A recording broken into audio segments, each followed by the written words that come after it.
사랑의 하나님, 지난 한 주간도 하나님께서는 사랑의 손길로 저희들을 붙잡아 주시고 인도해 주셨습니다. 하지만 저희들은 그 귀한 사랑을 외면하고 성령님의 음성에 순종하지 않았기에 찬양해야 하는 입술에서는 불평과 불만이 넘쳐났고 소망으로 충만해야 할 우리의 가슴에는 어둡고 절망적인 것이 넘쳐났습니다. 내 자신을 위해서는 물질과 시간을 아끼지 않으면서 주님을 위해서는 헌신하고 봉사하고 예배하는 자리를 피하며 살아왔습니다. 연약하고 부족한 모습을 참회하며 나아가오니 우리를 회복시켜 주시옵소서. 이제는 하나님과 나만이 아는 죄를 겸손히 침묵 가운데 고백하는 참회의 기도를 드리겠습니다.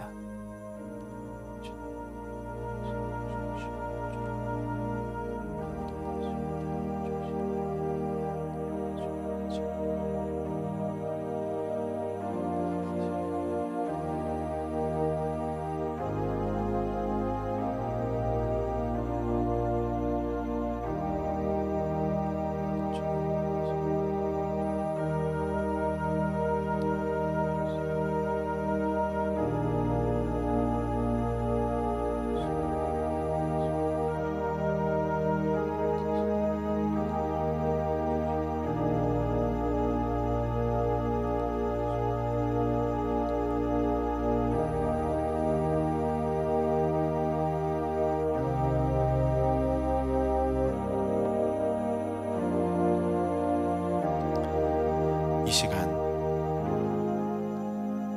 진심으로 하나님 앞에 참회의 고백을 드린 우리에게 주시는 하나님의 사제의 말씀이 여기 있습니다. 너희는 여호와를 만날 만할 때에 찾으라. 가까이 계실 때에 부르라. 악인은 그의 길을, 불의한 자는 그의 생각을 버리고 여호와께로 돌아오라. 그리하면 그가 긍휼히 여기시리라. 우리 하나님께로 돌아오라. 그가 너그럽게 용서하시리라.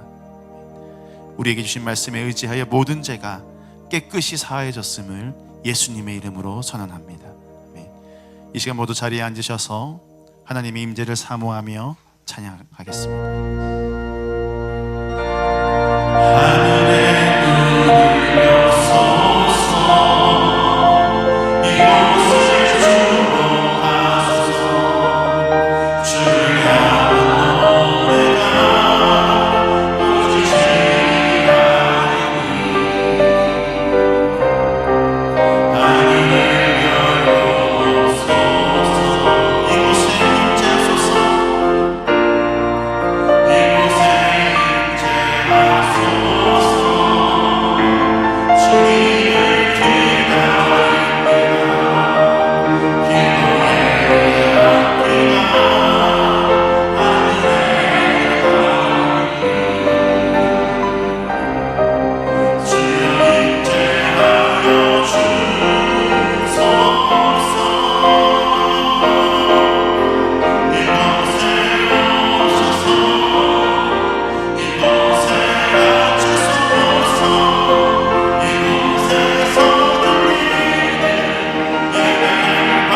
축복합니다.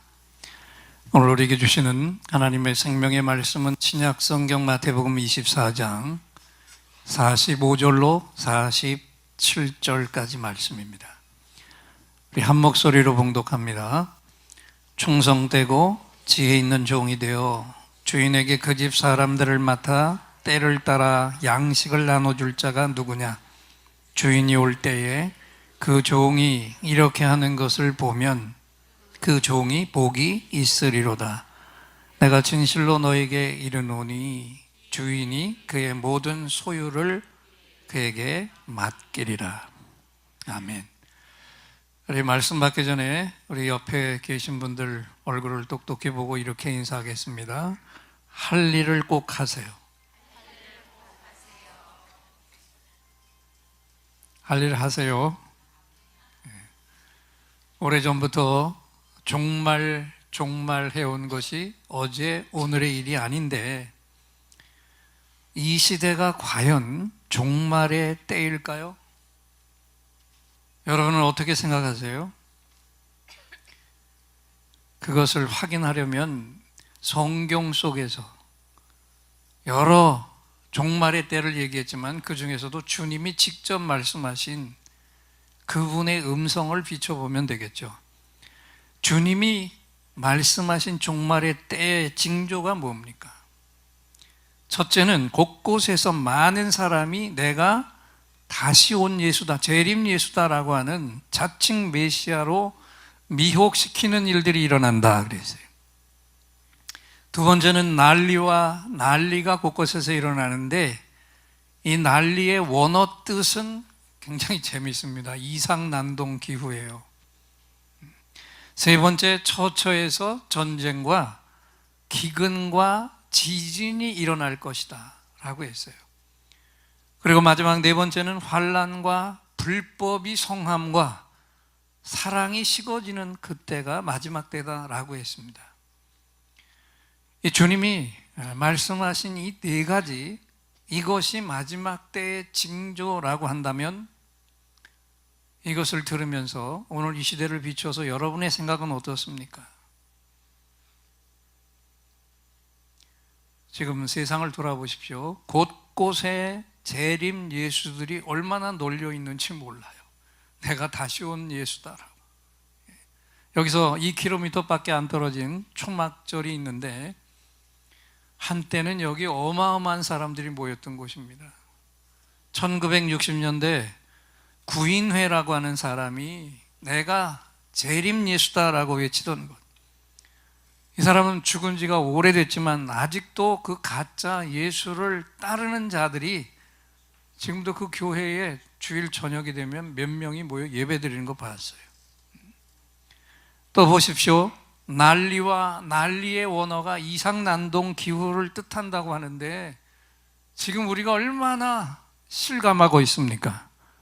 지구온난화는 이미 오래전 일이고 전혀 문제 삼지 않았던 미세먼지로 인해서 이 마스크가 일상용품이 되는 그런 때가 되었습니다. 그것뿐만 아니라 이상난동기후 영향으로 나타나는 괴질들, 몇 년 전에도 사스라는 중국 괴질 때 전 세계가 두려워 떨었고 치료하던 의사도 그 균에 감염돼 죽었습니다. 그런데 이런 괴질이 한둘이 아니잖아요. 이게 바로 난리가 아니고 뭐겠습니까? 또 처처에 전쟁과 기근과 지진이 일어날 것이라고 했는데 이라크 전쟁만 해도 얼마나 많은 사람이 그 전쟁으로 죽었고 또 곳곳에 지금 난민들이 얼마나 곳곳에 흩어져서 그 기근에 시달리고 있습니까? 또 지진은 어떻습니까? 우리나라는 지진이 안전지대라고 했지만 천만에 우리나라에도 툭하면 지금 경주는 이제는 작은 지진 갖고는 놀라지도 않는 때가 되었대요. 바닷속 깊은 곳에서 5.5 강진이 일어난 적도 있습니다. 우리나라도 이제는 지진의 안전지대가 아닙니다. 또 주님 말씀에 비춰보세요. 많은 환난과 불법의 성함과 사랑이 식어져서 일어나는 일들. 사람을 죽이는 일들, 거기다가 가족을 죽이는 존속 살인들, 이게 어제 오늘이 아닐 정도로 우리에게 아주 익숙해져 있어요. 그렇다고 한다면 오늘 주님이 말씀하신 이 역사가 지금 우리 시대 속에서 그 일들이 지금 일어나고 있다면, 누가 뭐라고 강하게 반박을 해도 지금 이 시대는 분명 주님이 말씀하신 종말의 때가 아니냐라고 하는 징후가 아주 농후하게 나타나고 있습니다. 다 정확하게 말하면 종말의 때가 이미 내 곁에서 진행되고 있다는 것입니다. 이거 지지구 땅덩어리의 마지막 종말의 때 그 문이 이제는 열려졌고 시동이 걸렸고, 주님이 언제 오실지는 시간 문제만 남을 수도 있습니다. 이것이 지금 저와 여러분이 살고 있는 이 시대의 정확한 정체성이에요. 만약 그렇다면 여러분, 주님은 종말의 때를 말씀하시면서 이 종말의 때를 사는 성도들에게 무엇을 강조하셨습니까? 첫째는 먼저 때를 분별하라 하셨습니다. 그러면서 무화과 나무의 비유를 배우라고요. 자, 그 성경 말씀을 우리가 앞을 보시고 마태복음 24장 32절로 34절까지 큰 소리로 읽겠습니다. 무화과 나무의 비유를 배우라. 그 가지가 연하여지고 잎사귀를 내면 여름이 가까운 줄을 아나니, 이와 같이 너희도 이 모든 일을 보거든 인자가 가까이 곧 문 앞에 이른 줄 알라. 내가 진실로 너에게 말하노니 이 세대가 지나가기 전에 이 일이 다 이루리라. 잘 보세요. 주님의 음성이에요. 무화과 나무 가지가 연해지고 잎사귀가 나오면 여름이 됐다는 것은 삼척동자도 알지 않느냐? 마찬가지로 이미 종말의 징조가 일어나고 있는 것을 보거든, 아, 지금이 바로 종말의 날이 내 눈앞에 와 있구나, 그 시대구나, 이것을 알아야 한다 말씀하셨어요. 우리가 자연의 징조를 보면 때를 예측하고 알 수 있는 것처럼 주님이 이 땅에 다시 오시는 것도 미리 알아야 하고 미리 예측을 하고 있어야 한다는 말씀입니다. 그래서 지금 이 시대를 살고 있는 저와 여러분은 그 어느 때보다도 더 선명한 종말의 징조들을 바라보고 있습니다. 그렇다면 이미 이 땅에서 주님이 말씀하신 종말의 징조가 분명하게 나타나고 있다면, 주님이 이미 내 문 밖에까지 와 계신다는 이 긴박성을 오늘 저와 여러분이 느끼고 있어야 되지 않겠느냐라는 말씀이에요. 여러분 모두 이 시대를 바라보면서 이 시대가 종말의 때라면 때를 준비하라고 하시는 주님의 당부 말씀을 똑똑히 듣고 그대로 준비하는 종들이 되시기를 축원합니다. 그 다음에 두 번째, 주님께서 말씀하신 종말의 때를 사는 우리들에게 주님이 또 무엇을 부탁하셨어요? 둘째는 깨어 있으라 말씀하셨어요. 자, 마태복음 24장 42절로 44절을 앞을 보고 읽겠습니다. 그러므로 깨어 있으라. 어느 날에 너희 주가 임할는지 너희가 알지 못함이니라. 너희도 아는 바니 만일 집 주인이 도둑이 어느 시각에 올 줄을 알았더라면 깨어 있어 그 집을 뚫지 못하게 하였으리라. 이러므로 너희도 준비하고 있으라. 준비하지 않은 때에 인자가 오리라. 자, 여기 보세요. 주님이 다시 오실 때, 다시 오시는데 무엇처럼 오신다고 그러셨어요? 네? 누구처럼 온다고? 도적같이 온다고 그랬어요. 여러분, 도적이 예고하고 오는 거 본 적 있으세요? 나한테 집 전화 걸어가지고 내가 오늘 밤 당신 집 털러 갈 테니 조심하시오. 그리고 쳐들어오는 도적 보셨어요? 도적은 예고 없이 들이닥칩니다. 생각지 못한 때에 찾아옵니다. 그래서 어떻게 해야 됩니까? 무방비로 있다가 당하지 말고 항상 깨어서 대비를 하고 있어야 하지 않느냐. 그래서 경제가 되는 분들은 뭐 세컴도 하고 뭐 보조장치도 다 달고 하는 이유가 뭐예요? 예고 없이 닥치는 낭패를 만나지 않기 위해서 미리 더 깨어 있으라는 거예요. 그러면서 주님이 말씀하시는 겁니다. 내가 다시 찾아올 그때도 깨어 있다가 맞이하라 그랬어요. 깨어 있지 못한다는 것은 뭘 얘기하는 겁니까? 잠들어 있다는 것이죠. 내가 깊이 잠들어 있는데 주님이 오시면 어떻게 됩니까? 성경에 말씀한 대로 미련한 5 처녀처럼 신랑을 기다렸지만 정작 그 신랑과 함께 혼인잔치엔 들어가지 못하고 문 밖에 쫓겨나는 자가 되고 마는 것이죠. 그래서 종말의 때를 살수록 다른 시대를 산 사람들보다 더 깨어 있어야 할 줄 믿습니다.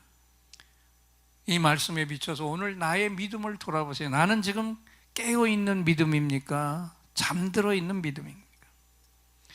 자, 한번 질문할게요. 내 신앙이, 내 믿음이 잠자고 있는지 깨어 있는지는 누가 가장 잘 알아요? 알아요?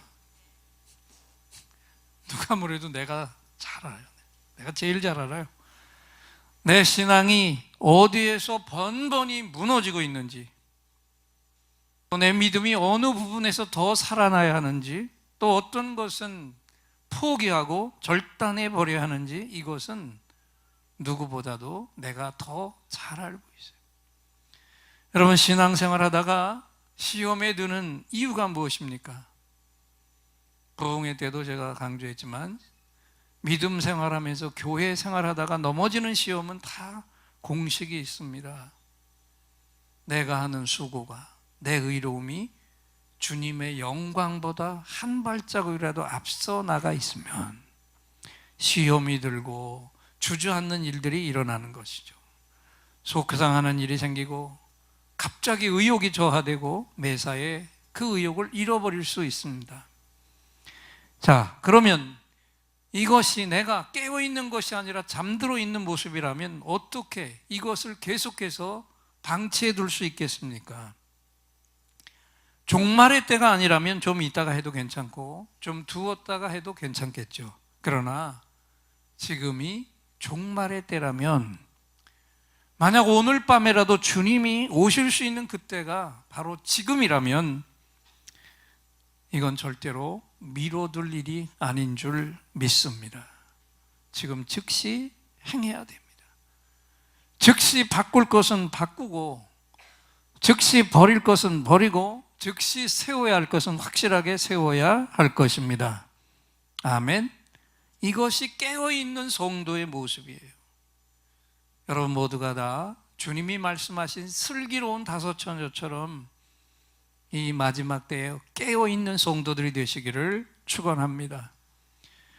또 주님은 종말의 때를 사는 우리들에게 무엇을 강조하고 계십니까?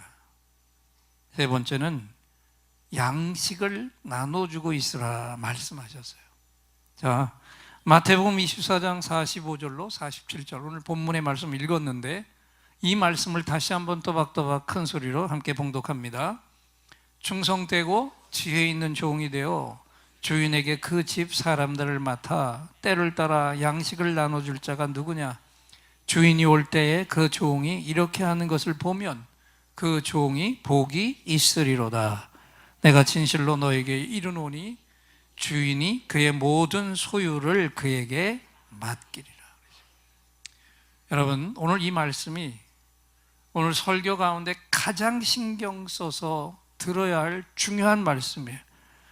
앞에서 말씀한 때를 분별한다든지 깨어 있는다든지 하는 이것은 여기에 비하면 좀 소극적일 수 있습니다. 이것은 나 한 사람만 잘하면 되는, 나에게만 해당되는 말씀이에요. 그런데 이 마지막 주님의 당부 3번째 말씀은 나에게도 해당될 뿐만이 아니라 나를 통해서 다른 사람들에게까지 영향이 미쳐지는 것이기 때문에 굉장히 중요한 것이죠. 그래서 여러분, 주님께서 이 종말의 때를 사는 성도들에게 당부하신 결론의 메시지가 바로 이것입니다. 너는 너 혼자 잘 믿고 살다가 너 혼자 천국에 오면 되는 그런 존재가 아니다. 한번 따라합시다. 너는 나의 청직이며 나의 일을 지금 행하고 있어야 한다. 아멘. 여러분, 청지기가 어떤 일꾼입니까? 주인의 대리자입니다. 주인의 것을 주인 대신 맡아서 관리하면서 그 집안을 이끌어가고 중요한 순간에는요, 주인 대신 책임까지 져야 하는 것이 이것이 청직이에요. 그래서 주님은 지극히 작은 것 한 가지라도 성실하게 하라고 그랬어요. 잘못하면 안 되죠. 왜 그렇습니까? 청지기는 잘못하면 심판이 있고 잘 감당하면 주인의 상급이 있기 때문에. 그런데 오늘 여기 주인이 그 청직이 된 마지막 세대의 성도들을 향해서 정말 주인 대신 잘해야 할 일, 그걸 뭐라고 얘기하셨어요? 때를 따라 뭘 나눠주라고요? 양식을 나눠주래요. 양식. 집에 가서 쌀떡 푸세요? 주님이 그것만 말씀하신 걸까요? 때를 따라서 그 때에 맞는 양식을 나눠주라. 그렇다면 이제 정말 정신 똑똑히 차려서 들으시기 바랍니다. 이 마지막 때에 맞는 양식을 나눠준다면 그 양식이 좀 더 정확하게 말하면 어떤 것들일까? 우리가 뭘 나눠줘야 됩니까? 뭘 나눠줘야 돼요? 첫째는 영적 양식인 줄 믿습니다. 복음이에요. 우리가 먹지 않으면 우리 몸이 계속 먹지 않으면 죽는 것처럼 먹지 않으면 한순간도 내 영이 살 수 없는 양식, 특히 죽어있는 영들을 살려내는 영의 양식, 이것은 오직 하나 복음뿐인 줄 믿습니다. 이 복음을, 이 구원의 기쁜 소식을 주님이 다시 오실 날이 가까울수록 우리는 더 시급하게 나눠주고 있어야 됩니다. 천하보다도 귀한 한 생명이 천국이냐 지옥이냐를 왔다 갔다 하는 가장 중요한 일이기 때문에, 여러분, 구세군을 창설한 윌리엄 부스가 그 시대에 영국 교인들을 바라보면서 너무 답답해한 게 있었어요. 왜 저들이 복음을 전하지 않고 있을까? 복음을 알고 신앙을 갖고 있다고 하면서도 이웃들의 영혼에 대해서는 아주 무관심한 그 시대의 크리스찬들을 바라보면서 통탄하면서 이 윌리엄 부스가 이런 기도를 드립니다. 하나님, 저 영국의 성도들, 저들의 눈을 열어 지옥을 볼 수 있게 도와주시옵소서. 왜 윌리엄 부스가 이런 기도를 했을까요? 우리가 단 한 분만이라도 내 사랑하는 사람이 지옥불 구덩이 속에 들어가 있는 걸 볼 수만 있다면 이 시간에도 거리로 뛰쳐나가 가족과 이웃들을 붙들고 목 놓아 통곡하면서라도 주님의 복음을 전하게 될 것이기 때문이죠. 여러분, 다시 한번 생각하시기 바랍니다. 이미 종말의 때가 시작됐고 주님이 오실 날이 무르익어 가고 있다면 오늘 우리는 이 시대에 그 어떤 것보다도 가장 중요한 영의 양식, 복음을 나눠주는 청지기로 주인 되시는 주님 대신 헌신해야 할 줄 믿습니다. 그 다음에 주님이 말씀하신 주님의 청지기로서 주님 대신 나눠줘야 할 두 번째 양식은 뭘까요? 그것은 사랑의 양식입니다. 아멘. 이 사랑의 양식, 이 마지막 때에는 더욱더 사랑을 나눠줘야 돼요. 내 사랑을 나눠주는 게 아니라 나에게 부어주신 주님의 사랑을 나눠줘야 합니다. 이것은 물질을 포함한 모든 희생의 사랑을 가리키죠. 말만의 사랑이 아닌 내 몸, 내 시간, 내 물질과 재물을 힘써서 구체적인 사랑을 나눠주고 있어야 하는 것이 이 마지막 때 우리가 나눠줘야 될 이 하나님이, 주님이 부탁하신 양식이라는 것입니다. 미국의 닉슨 대통령 아시죠? 이번에 대통령 보좌관으로 있으면서 정치적인 권력의 중심에 서 있던 찰스 콜슨이라는 사람이 있었어요. 머리가 아주 비상했고 아주 지독할 정도로 냉철한 사람이었어요. 근데 이 사람이 그 닉슨 워터게이트 사건에 연루되어서 감옥에 갇히게 됩니다. 그때 그 상원 의원이면서 또 변호사였던 친구 세 사람이 그의 삶을 완전히 변화시켜 버렸는데, 그들이 누구냐 하면 항상 이 콜슨에게 복음을 전하고자 했었던 해트필더 휴스 퀴에라고 하는 의원들입니다. 콜슨이 투옥되자 이들은 그를 위해서 날마다 기도 시간을 정해서 함께 기도했어요. 그 영혼을 구원하게 해달라. 그리고 그를 찾아가 위로하면서 영적인 책들을 넣어줍니다. 그런데 어느 날 평상시처럼 그를 위해 기도하는 가운데 이 세 친구 중에 퀴에라고 하는 사람의 마음속에 이런 생각이 들었어요. 내 친구, 사랑하는 친구 콜슨을 위해서 내가 대신 옥살이를 해야 되겠다. 변호사였던 퀴에는 법조문을 다 뒤지니까요, 미국의 특수 법조문 가운데 다른 사람을 대신해서 형기를 치를 수 있다는 내용이 있다는 것을 찾아내고 법원에 그 제안을 했는데 거절을 당하고 말았어요. 그래서 크게 실망했지만 이런 퀴에의 사랑이 헛되지가 않았어요. 자신이 대신 옥살이를 하겠다고 하는 이 목표는 좌절됐지만 중요한 것은 그 냉철하고 냉정하기만 했던 콜슨의 마음이 움직이고 열리기 시작했습니다. 마침내 감옥 속에서 이 콜슨이 마음을 열고 복음을 받아들였는데 그 결정적인 동기가 뭐였겠어요? 저 사랑하는 친구가 내 대신 옥살이를 하려고 법원에 신청서를 냈다는 그 소식을 들으면서 천하의 교만으로는 둘째 가기가 서러울 만한 그 심령이 다 무너져 내린 줄 믿습니다. 주님을 신실하게 믿는 자가 값없이 베푼 주님이 보여주신 그 희생의 사랑 앞에서 교만하기 짝이 없던 한 인간의 그 오만한 자아가 산산조각 나버리고 말았어요. 근데 여기서 멈추지 않고 거기서 이 콜슨이 더 나가서 나도 누군가에게 사랑을 베풀어야 되겠구나, 이 마음을 갖게 됩니다. 그리고 돌아보니 지금 이 사람이 어디에 있어요? 감옥 속에 있어요. 내가 아무리 발버둥 쳐봐야 남아있는 형기 동안에 내가 사랑을 베풀 수 있는 대상이 오로지 다 그 감옥 속에 있는 죄수들 뿐이었어요. 그때부터 고민하기 시작했습니다. 어떻게 하면 저들을 사랑할 수 있을까? 기도하기 시작했어요. 그래서 죄수들이 가장 하기 싫어하는 것을 내가 도와주겠다. 뭘까요? 죄수가 안 돼봐서 잘 모르시죠? 빨래하는 일이래요. 그래서 그 빨래를 자청해서 그 일을 맡았는데 처음엔 그 태도를 죄수들이 믿지 않았어요. 저 친구 다른 속셈이 있을 거다 싶었습니다. 그러다가 얼마 지나지 않아서 자신들의 비웃음에도 아랑곳하지 않고 한결같이 봉사하는 모습을 보면서 이 죄수들이 하나씩 둘씩 감동을 받았고, 그러면서 그가 인도하는 기도 모임에 참석하면서 과 함께 주님의 사랑의 교제를 나누기 시작했어요.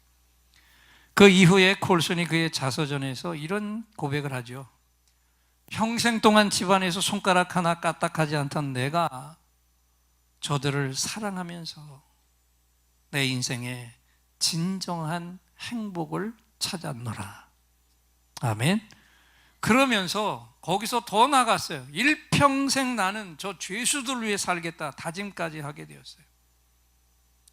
형기를 마치고 추록한 그가 책을 한 권 쓰는데 우리나라에도 알려진 Born Again, 거듭나기라는 책을 썼는데 미국 사회에 커다란 화제거리가 됐고, 그리고 그 감옥 속에서 결심한 대로 교도소 선교회를 만들어서 죄수들에게 복음을 전하는 일에 온 힘을 쏟았습니다. 그리고 결국 이 콜슨이 종교계의 노벨상이라고 하는 템플턴 상을 수상하게 되었습니다. 여러분, 어느 누구도 상상할 수 없었던 이런 놀라운 변화가 과연 어디서부터 일어났습니까? 한 사람이 묵묵히 나눠주고 부어준 주님의 사랑 때문이었어요. 한 사람이 진실하게 주님의 사랑을 그 몸으로 그대로 행했더니 그 열매가 이런 엄청난 것으로 맺혀진 줄 믿습니다. 여러분, 지금은 우리가 바로 이 주님의 사랑을 이 교회처럼 콜슨처럼 우리 몸으로 행하며 나눠줘야 할 중요한 시대라는 것 기억하시면서 주님이 오늘 우리를 향해서 또다시 말씀하십니다. 베드로전서 4장 8절 말씀인데 저를 따라서 큰 소리로 따라하겠습니다. 무엇보다도 열심으로 서로 사랑할지니 사랑은 허다한 죄를 덮느니라. 할렐루야. 부지런히 내 사랑이 아닌 주님의 사랑을 몸으로 시간과 물질로 나눠주시기를 축원합니다. 자, 마지막에 주님이 때를 따라 나눠주라고 하신 그 양식은 뭘까요? 마지막 세 번째는 주인 대신 나눠줘야 할 청직의 양식은 영적인 권능의 양식입니다. 할렐루야. 주님이 제자들을 부르시고 복음을 맡기실 때 복음만 맡겼습니까? 아니잖아요. 자, 마태복음 10장 1절을 앞을 보고 큰 소리로 읽겠습니다.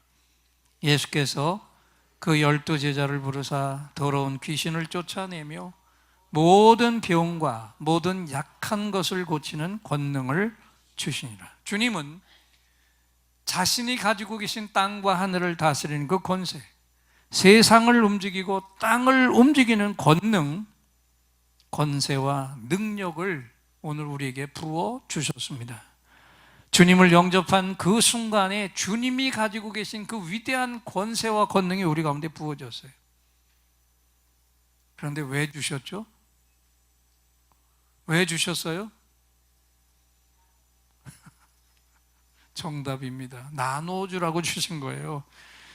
그래서 오늘 우리는 이 우리에게 부어주신 이 주님의 위대한 전능자의 권세와 능력, 권능을 가지고 이것을 사용해서 먼저는 어둠의 세력과 싸워야 합니다.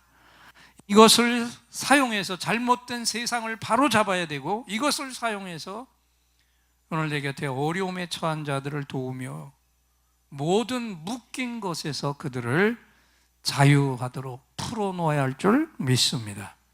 이것이 바로 이 마지막 시대를 살고 있는 우리 모든 성도들이 해야 할 일이라는 거예요. 여러분, 제가 하고 있는 일 가운데 치유 부흥회, 치유 집회가 있는데 이 치유도 결국 뭘 가지고 하는 걸까요? 요한복음 14장 12절, 13절, 14절을 함께 읽겠습니다. 내가 진실로 진실로 너에게 이르노니 나를 믿는 자는 나의 하는 일을 저도 할 것이요 또한 이보다 큰 것도 하리니 이는 내가 아버지께로 감이니라. 너희가 내 이름으로 무엇을 구하든지 내가 시행하리니 이는 아버지로 하여금 아들을 인하여 영광을 얻으시게 하려 함이라. 내 이름으로 무엇이든지 내게 구하면 내가 시행하리라. 아멘. 큰 소리로 따라하십시다. 내 이름으로 무엇이든지 내게 구하면 내가 시행하리라. 보세요. 치유도 주님의 이름 그 권세와 능력을 가지고 하는 거예요. 이 주님의 권세와 능력이 없으면 아무것도 행할 수가 없습니다. 그렇다면 우리 모든 성도들이 주님을 영접할 때 우리에게 부어주신 이 가장 강력한 전능자의 권세와 능력을 우리만 간직하라고 주신 것이 아니죠. 내가 사용할 뿐만 아니라 나눠주고 부어줘서 같이 사용해야 할 줄 믿습니다.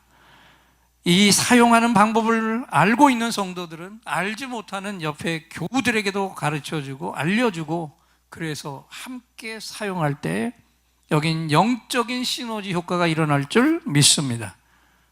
그래서 우리 예인들은 적어도 내 집 안에 있는 악한 영들은 다른 사람이 아닌 내가 소멸시키고 그리고 내가 처리해야 할 줄 믿습니다. 지금 이미 주일 오후 예인 목자학교를 통해서 우리는 주님이 행하신 치유의 역사, 그 주님의 이름과 권세를 사용하는 방법을 구체적으로 우리 목장의 목자와 목원들과 함께 배우며 나누고 있습니다. 그래서 먼저 우리 예인의 목장, 목자들과 부목자들은 영적 전쟁이나 이 치유의 문제는 전혀 두려워하지 않고 담대하게 달려가서 행하는 이 마지막 시대에 주님이 칭찬하시는 능력의 청지기들이 되시기를 축원합니다. 주님이 세우신 초대교회를 보십시오. 모든 교인들이 다 주의 권능을 행했습니다. 마가복음 16장 17절 18절을 읽겠습니다. 믿는 자들에게는 이런 표적이 따르리니 곧 저희가 내 이름으로 귀신을 쫓아내며 새 방언을 말하며 뱀을 집으며 무슨 독을 마실지라도 해를 받지 아니하며 병든 사람에게 손을 얹은즉 나으리라. 아멘. 이게 황당한 얘기가 아니었어요. 초대교회 교인들은 모두가 다 이 일을 행하는 능력의 종들이었습니다. 교회 여러분, 이제 말씀을 마칩니다. 지금 이 땅은 말씀만으로는, 입술만으로는 문제를 해결할 수 없는 지점에까지 와 있습니다. 지금이 종말의 때라면 지금이야말로 주님의 능력이 필요한 시대인 줄 믿습니다. 이 마지막 시대의 일들이 일어나고 있는 이때에 우리 예인교회가 이 주님의 권능을 행하고 나눠주는 살아있는 교회가 되기를 소망합니다.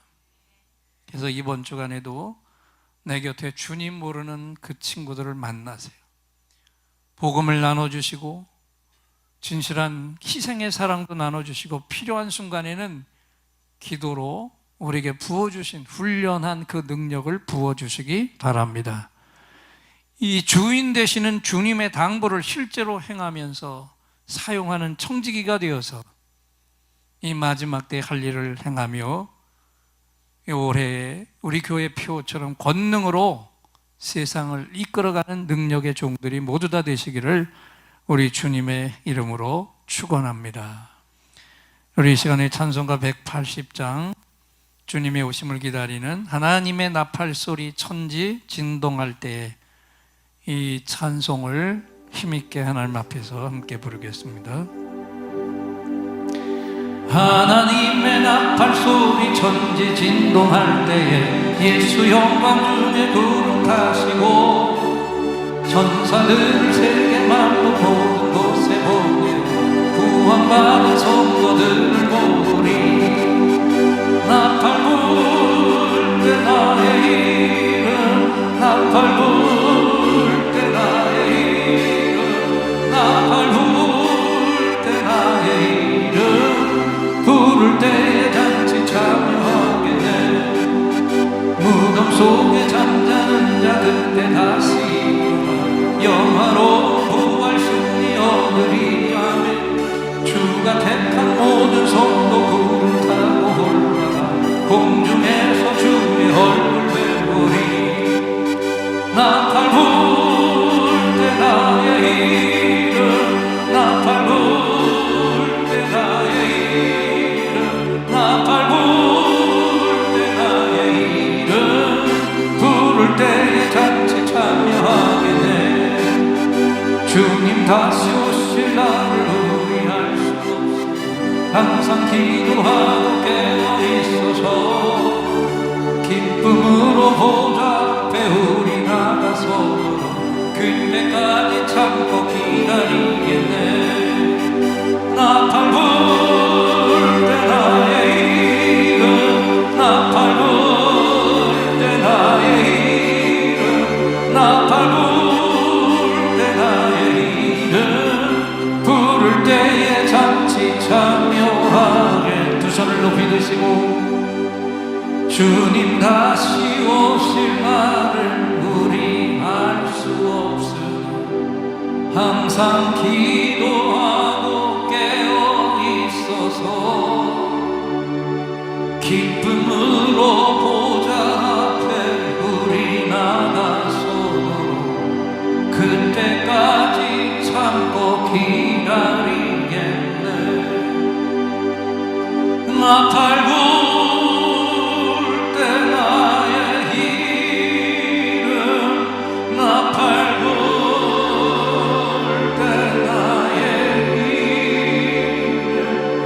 나팔 불 때 나의 이름 부를 때에 잔치 참여하며 나팔 불 때 나의 이름 나팔 불 때 나의 이름 나팔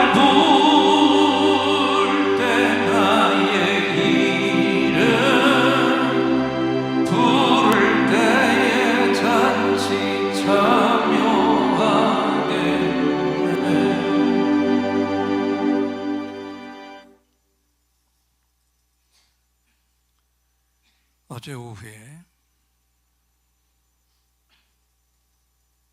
충격적인 소식을 들었습니다.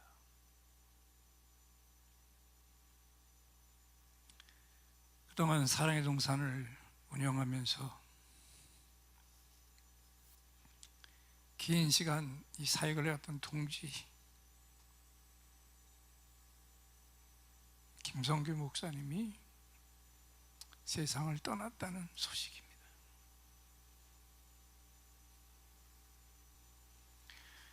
오후 3시까지 전화 걸고 문자 다 주고받고 했던 분이 목욕탕에 가서 심근경색이 일어나서 물속에서 물을 너무 많이 드셨고 돌아갔어요.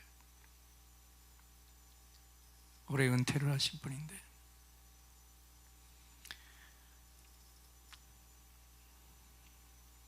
지금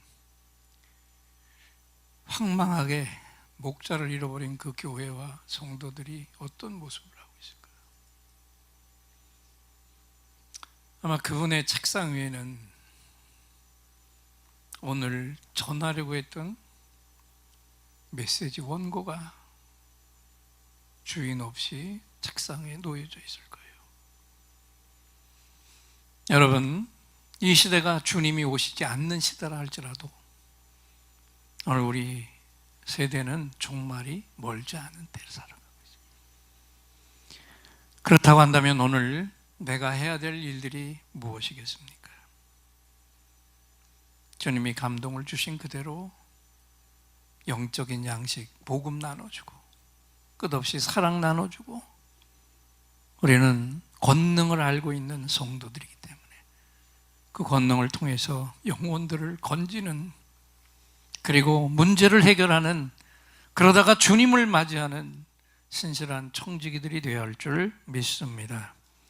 하나님, 이 시대를 깨워서 분별하며 주님이 부탁하고 맡기신 영의 양식 복음을 나눠주고 사랑의 능력으로 권능을 행해서 어둠의 세력들은 다 소멸시키고 약한 자들, 병든 자들, 상처 입은 자들은 다 살려 일으켜 마지막 때에 주님의 추수 사역자들로 우리 모든 예인들이 다 일어서게 하옵소서. 예수님의 이름으로 기도합니다. 아멘. 오늘 우리 하나님 아버지께서 종말의 때에 할 일을 하라 이 말씀을 친히 선포해 주셨습니다. 우리 예인들의 감사합니다. 할렐루야 박수로 화답하겠습니다. 감사합니다. 할렐루야. 이제 또다시 하늘로부터 특별한 선물이 임하시는 시간이죠. 오늘 이 자리에 나오실 때 긴급히 응답받을 기도 제목을 가지고 온 분들, 깊은 상처의 치유가 필요한 분들은 두 손을 가슴에 얹으시고, 몸에 질병이 있는 분들은 질병이 있는 부분에 손을 얹으십시오. 제가 여러분의 응답과 치유를 위해 하나님을 향해 이 시간 간절한 찬양을 올려드리고 하나님이 주시는 응답을 확신의 찬양으로 선포할 때 이 시간에 최고의 치유, 최고의 응답이 선물로 부어질 것입니다. 믿음의 손을 얹으시기 바랍니다. 오늘 이곳에 성령님 오셔서 우리의 상처, 우리의 질병을 주여 우리의 영혼을 만지사 생명처럼 뛰게 하옵소서. 여기 이 시간 치유의 찬송을 마음의 귀로 영혼의 눈으로 오직 주님을 찾는 이 가슴에 영원하신 분을 만나리라.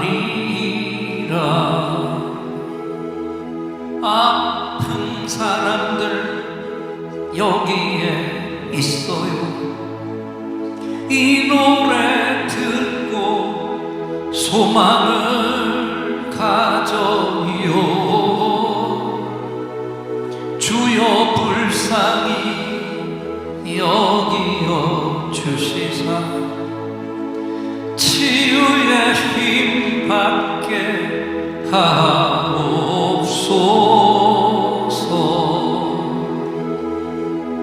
내가 너에게 치유를 주노라. 세상이 빼앗을 수 없는 치유를 오 너희의 아픔과 상처 하늘의 빛으로 치료하여 주노라. 일어나라 소망으로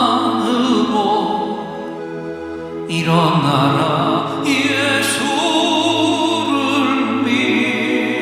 믿음으로 너의 믿음대로 되는 나라에서 하늘의 문이 열려 모든 병이 사라지네. 하늘의 문이 열려 모든 문제 응답되네. 예수 안에서 치료하소서. 예수 안에서 응답하소서. 예수 안에서 살게 하소서. 예수 안에서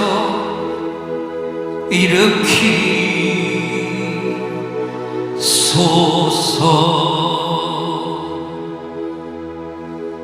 예수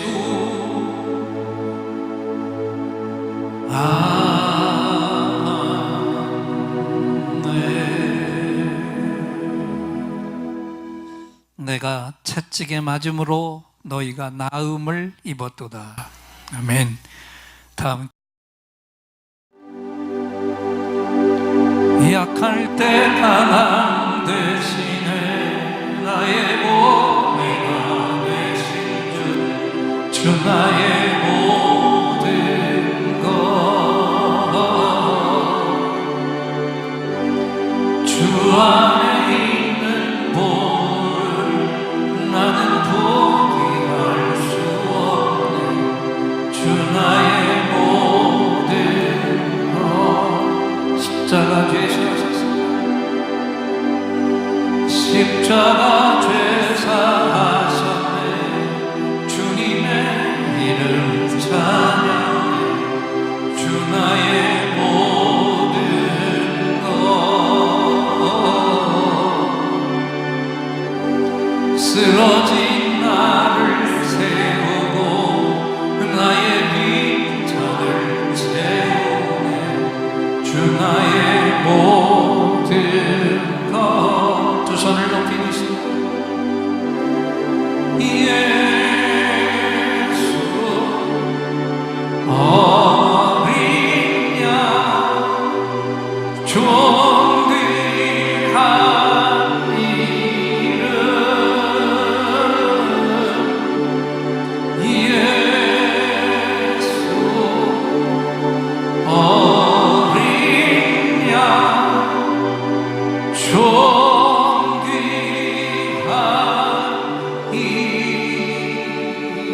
지금은 우리 주 예수 그리스도의 은혜와 하나님 아버지의 무한하신 사랑과 성령 하나님의 감동, 감화, 교통하심과 능력의 기름 부어 주심이 마지막 때에 영의 양식, 사랑의 양식, 권능의 양식으로 주님의 청지기 역할을 신실하게 감당할 것을 결단하며 다짐하며 예배를 드린 종들과 함께하지 못한 우리 가족들과 우리가 건져야 할 바로 그 영혼 위에 이제로부터 주님 다시 오실 그날까지 영원토록 함께 계실지어다.